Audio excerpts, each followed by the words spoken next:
Hello, I'm Chris Hartwell, and welcome to the Heartbeat. Today we're going to be talking about David Ayer's Suicide Squad. Join me, won't you?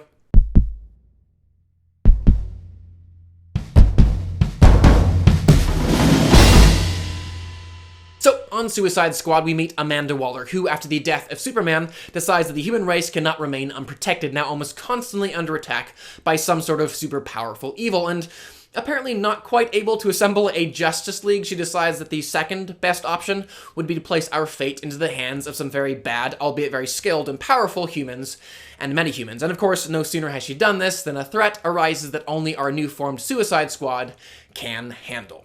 Now, an important aspect on any team movie is the presence of that something, that plot line, that character, that theme, or that idea that will unite those individual players, being their broth, so to speak, that will allow them to harmoniously stew together, being turned from random pieces of chicken, noodle, or celery into a complementary and cohesive soup of a team.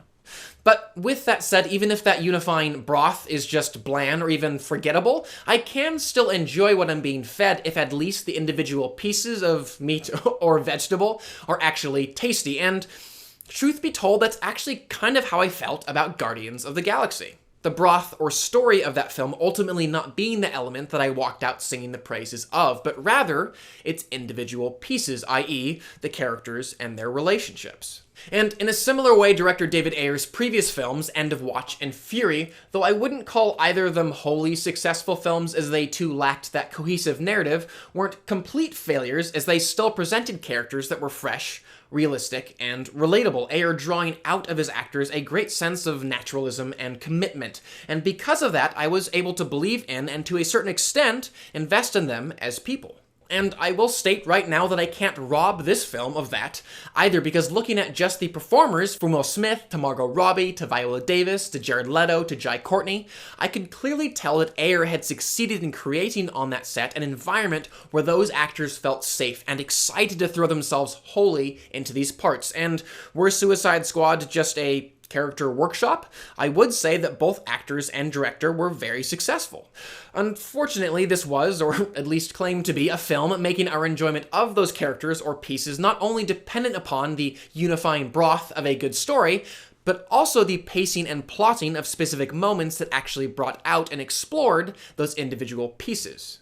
And when it came to the unifying story of this film, it really was just a complete mess from front to back, filled with plot holes, logic jumps, and just lazy predictabilities. But for me, the most egregious parts of this story were its central conflict and villain, both completely missing the kind of confrontation that would have actually showcased these characters' unique powers and skills, forcing them instead, with the exception of a couple players, to become little more than a group of individuals with a very generic ability to punch and or shoot people well.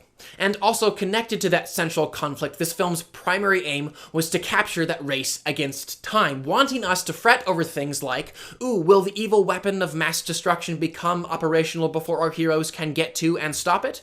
And well, that does sound a fair amount like the brilliant final act of something like the original Star Wars. There we were given a very clear idea of what the villains specifically wanted: destroy the rebel base, and what stood in their way: the planet Yavin, and how long it would take for them to get around it. Go from this point to that point.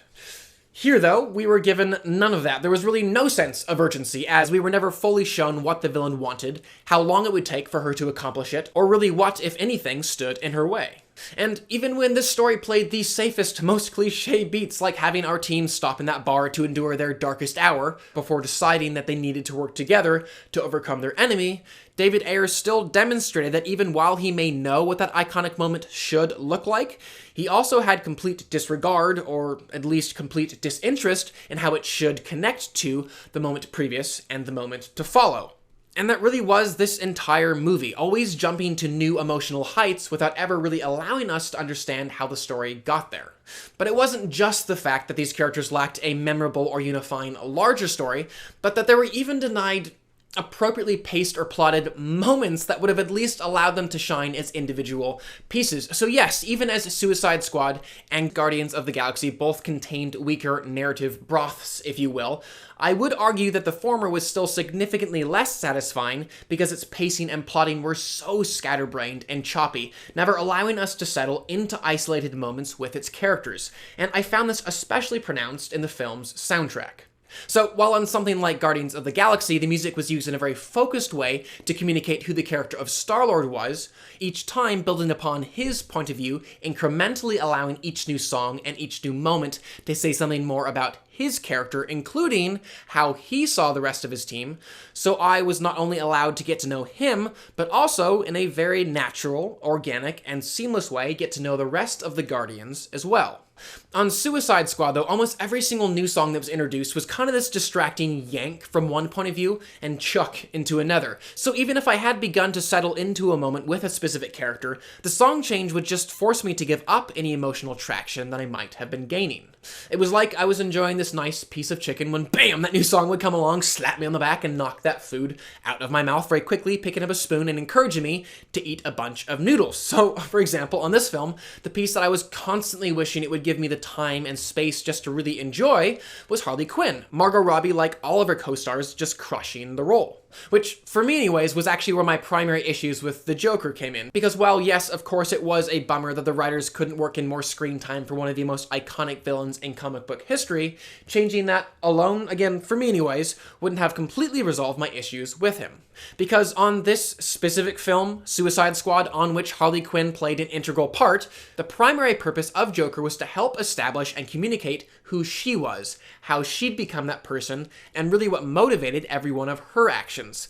But the effectiveness of nearly every one of their moments together was predicated upon the foreknowledge of that relationship, just assuming that we already knew why Dr. Harleen Quinzel fell in love with this madman called the Joker, or understood the relationship, or actually knew what was happening when she jumped into that vat of chemicals. It was as if Ayer just presupposed that we'd seen the cover to those two's puzzle box and would therefore find a random half a dozen pieces effective and interesting.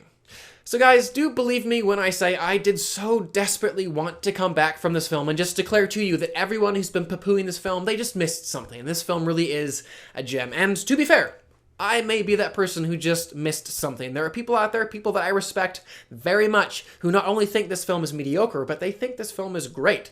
And if you are one of those people, then please don't take offense to my opinion. Comment below, let's talk cordially. I would love to be enlightened, broaden my mind, tell me what I missed. Nonetheless, because this story was just so messy and its characters, even when they were excellently acted by their actors, on the writing level were just kind of unmotivated stereotypes, I'm still going to have to give Suicide Squad only a 1.5 out of 5. Again, my opinion. Comment below if you feel differently. Also, please do subscribe. I'm going to continue to review films and television on this channel, and I would love for you to stay up to date on all of those things. But for now, I'm Chris Hartwell. This is The Heartbeat. Thank you for joining me.